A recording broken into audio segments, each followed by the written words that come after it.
আমাদের সকলেরই হয়তো মন চায় মাঝে মধ্যেই চলে যাই কোনো পাহাড়ের কোলে লুকিয়ে থাকা এক অজানা গন্তব্যে, যেখানে প্রকৃতি কথা বলে আর মন খুঁজে পায় এক শান্তির ঠিকানা। শহরের কোলাহল থেকে অনেক দূরে কোনো পাহাড়িয়া গ্রাম, সে যেন এক চিরন্তন কবিতার পংক্তি। পিজেন বাড়ি থেকে বাড়ি ফেরার আগে ঠিক করলাম দুদিন কাটাবো একদম নিস্তব্ধতায়, আর পেয়েও গেলাম সেরকমই এক ঠিকানা, যার নাম তুরাগ গ্রাম।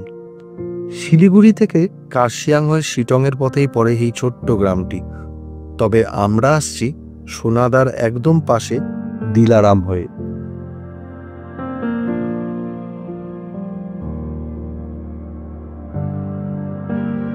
তুরাগ বস্তিতে আমাদের গন্তব্য সেরেন্ডিপিটি বাই দি মাউন্টেন, যা অনেকের কাছেই এখনো হয়তো অজানা। চারিপাশে বাঘোরা অরণ্যের সবুজ চাদর, পাহাড়িয়া ঝর্ণার মৃদু সুর আর ঠান্ডা মেঘ তৈরি করেছে এক শান্ত স্বর্গ। এখানে সময় যেন থমকে যায়, মানুষের ভিড় নেই, নেই কোনো কৃত্রিমতা, শুধু প্রকৃতি আর তার বিশুদ্ধ সৌন্দর্যতা। পৌঁছালাম অবশেষে জঙ্গলের মধ্যে দিয়ে অনেক খুঁজে। জিপিএস লোকেশনটা একটু গন্ডগোল দেখায়, জিপিএস যেখানে লোকেশন দেখায় তার থেকে আর একটু এগিয়ে সেরেন্ডিপিটি বাই মাউন্টেন। এই পিছনে ডিউপ্লেক্স কটেজটা নিয়েছি। তো আমাদের বলতে গেলে দুটো, একটা ডিউপ্লেক্স আর একটা স্যুট। দেখাই রুম।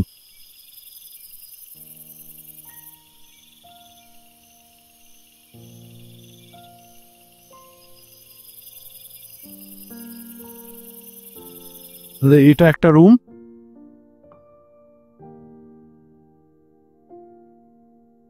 সঙ্গে ব্যালকনি আর অসাধারণ ভিউ। বাথরুমও কিন্তু হাইজেনিক, অ্যামিনিটিস হয়তো বেসিক। ফোনে কোনো নেটওয়ার্ক নেই, ওয়াইফাই আছে। কোনো গন্ধ নেই, পরিষ্কার পরিচ্ছন্ন, গিজারও আছে। আর এটা হচ্ছে আরেকটা রুম, সঙ্গে ব্যালকনি, ব্যালকনির সঙ্গে এই সুন্দর ভিউ। আর এটা রয়েছে ডিউপ্লেক্স। এই ঘরের মধ্যে দিয়ে সিঁড়ি আছে, এই সিঁড়িতে উঠলে এটা হচ্ছে আমাদের শোয়ার জায়গা, নিচে একটা শোয়ার জায়গা। আচ্ছা, এইদিকে একটা ব্যালকনি আছে, কিন্তু ভিউ ব্যালকনিটা এই পাশে আছে। ডিউপ্লেক্সের নিচেই শুধু বাথরুম। বাহ, এটা পছন্দ হয়েছে? খুব পছন্দ হয়েছে। খুব পছন্দ হয়েছে। এটা একবারে তো মেঘ আছে, তাই এগুলো দেখা যাচ্ছে না। এটা খুবই সুন্দর।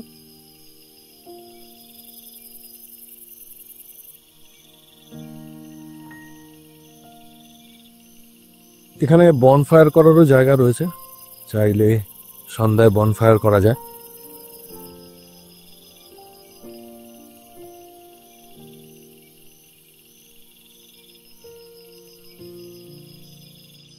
ফ্রেশ হয়ে দুপুরের খাওয়া দাওয়াটা সেরে নেব ঠিক করলাম।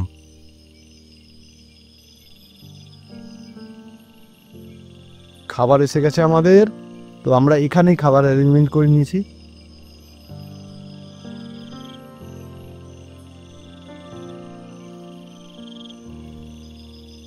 আমরা নিয়েছি আর চিলি পনির, চিলি চিকেন আর কি ফ্রাইড রাইস কোয়ান্টিটি অনেক আছে।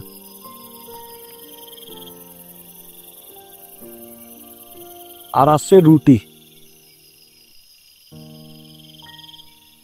খাওয়া দাওয়া সেরে এই ব্যালকনিতে বসতেই সকালের জার্নির ক্লান্তি যেন এক নিমিষে চলে গেল।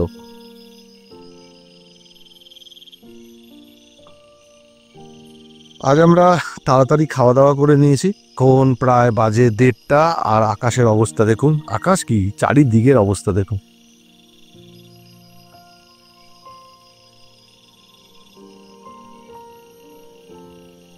এই প্রপার্টিতে আরেকটি হোমস্টে আছে।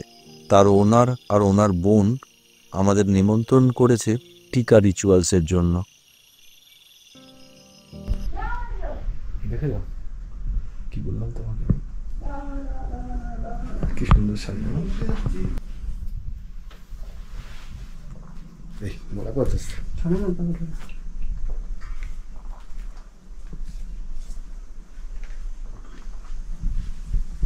এটা হলো একটা দস্তুর আমাদের বলে রিলিজিয়াস। হ্যাঁ तो हमेशा एक सोच होम स्टे में आए आगे आगे भी हर जगह ट्रैवल के लिए अच्छा रहे, अब सेफ रहे ट्रैवल में, जीवन अच्छा बीते आप भैया के साथ। आपका भी हमेशा जीवन सेफ रहे और दीदी के साथ अच्छा रहे, फैमिली अच्छा हो, हमेशा हमें याद करे, स्वस्थ रहे तंदुरुस्त रहे आप दोनों के दोनों ही। थैंक यू बहन। Thank you so much. दिन में तो कुछ गिफ्ट नहीं लाया। ना गिफ्ट नहीं करता, गिफ्ट नहीं करता। बता दीदी बड़ी से तो बहुत ठंडी। वहाँ से बहुत ज्यादा नहीं, वहाँ पे तो ठंडा है ही नहीं। अभी यहाँ पर तो आप लोग को जैसे 12 मंथ ही ठंडी मिलेगा। प्रतिमा अच्छा अच्छा, ना वो मेरा बहन है वो। ओके ब्रदर, हम लोग है 2 दिन। ठीक है। সন্ধ্যা নামার আগেই নেমে আসলো ঘন মেঘ। আশপাশটা কাল ঘুরে দেখাবো, আজ আর কিছু দেখা যাচ্ছে না। ঘরের দরজা খুললেই ধেয়ে আসছে ঘন মেঘ। তবে আমার কাছে পরিবেশটা ক্রমশ রোম্যান্টিক হয়ে উঠছে। আজকে সেকেন্ড ডে আমাদের। সকালবেলা উঠে স্নান টান করে নিয়েছি, এখন ঘুরতে বেরোবো একটু ব্রেকফাস্ট করে। কি অবস্থা চারিদিকে। আমার ছেলে এখানেও এখন ল্যাপটপ নিয়ে তার কাণ্ড চালিয়ে যাচ্ছে। চারিদিক দিয়ে মেঘ ঢুকছে।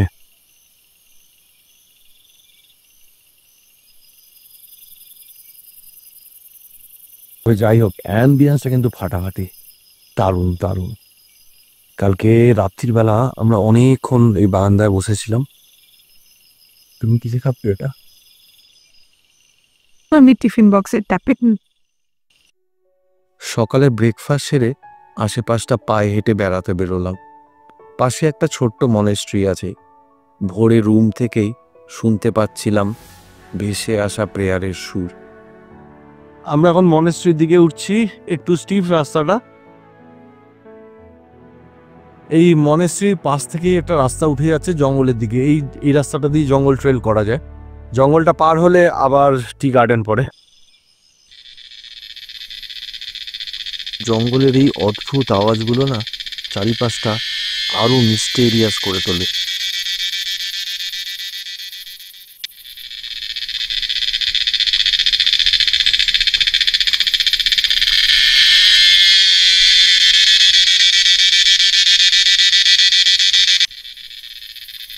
এখানে একটা স্যালামেন্ডার আছে। এই পাতাটা নড়ছে, কিন্তু আমি অতটা উঠতে পারবো না, ভিডিওটা দেখাতে পারছি না। এইখানে ছিল স্যালামেন্ডারটা। ঢালাই রাস্তা শেষ হয়ে গেল, ফরেস্ট পৌঁছে গেছে। ভাল্লুক চিতার অ্যাটাক এখানে সবসময় থাকে। এদিকে কিন্তু গভীর জঙ্গল, একদমই রাস্তা নেই, সাহসও পাচ্ছি না। জঙ্গল দিয়ে উঠতে উঠতে না একদম পাহাড়ের একদম হিল টপে উঠে গেছে। কোথায় এসে পৌঁছালাম জঙ্গল পার করে। বিউটি। জঙ্গলের পাশে না একটা শ্মশান আছে, আর তারপরে সেটা পার করলে এই চা বাগানটা পড়ে। আর এখান দিয়ে ভিউ দারুণ, কিন্তু ভিউ কিছু দেখতে পাচ্ছি না মেঘের জন্য। কিন্তু তাও যেখানে যা দাঁড়িয়েছি দারুণ।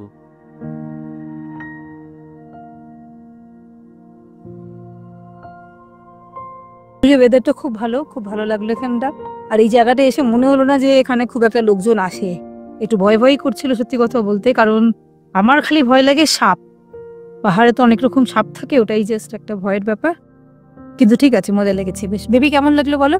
এই চা পাতার এখানটা বলেছিল যে ওয়ার্ল্ডটা এখানে শেষ হচ্ছে। যে একটা গেম আছে মাইনক্রাফট বলে, যেখানে শেষ হয়ে যায় একটা জায়গায় গিয়ে, সেরকম এখানে বলছে পাহাড়টা আছে, তারপর আর রেন্ডার নেই, তারপর পুরো সাদা হয়ে গেছে। ছোট্ট তবে রোমাঞ্চকর এই হাইকিংটি সেরে ফিরে আসলাম রুমে। দুপুরের লাঞ্চ সেরে আবার বেরোবো। এখন 2:30 বাজে, আবার একটা ওয়াকে বেরোচ্ছি। চারিপাশ দেখুন, দুপুর 2:30 বাজে, মনে হচ্ছে সন্ধ্যা। বিকেল 5টা বাজে। চলো, এখন না বেরোলে আমরা রাত্রি রিটার্ন করতে পারবো না।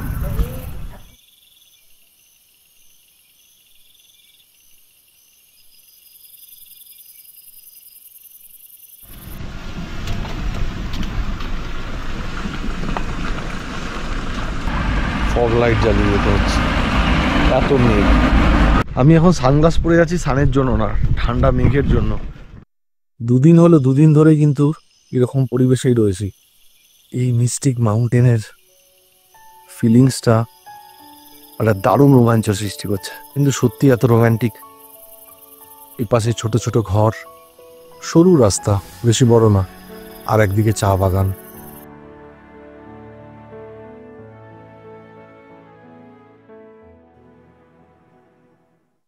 এখন কিন্তু বৃষ্টি হচ্ছে না, কিন্তু এই গাছগুলো, পাইন গাছগুলো এই মেঘ থেকে জলগুলো ধরছে, টপ টপ টপ টপ করে পড়ছে।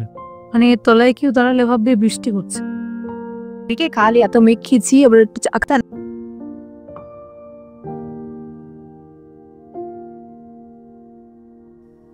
এই মেঘের জন্য ভিউ তো দেখাতে পারলাম না, তবে ঠিক যে জায়গাটা আছি এখান থেকে ভিউটা কিন্তু এরকম দেখায়, একটা ছবি লাগানো হবে, ছবি থেকে দেখে ঠিক এরকম ভিউ। কাঞ্চনজঙ্ঘার এরকম ভিউ আসে চা বাগানের মধ্যে দিয়ে, ঠিক এই এরকম ভিউ আসে। এখানে কাঞ্চনজঙ্ঘার দেখা না পেলে কি হবে?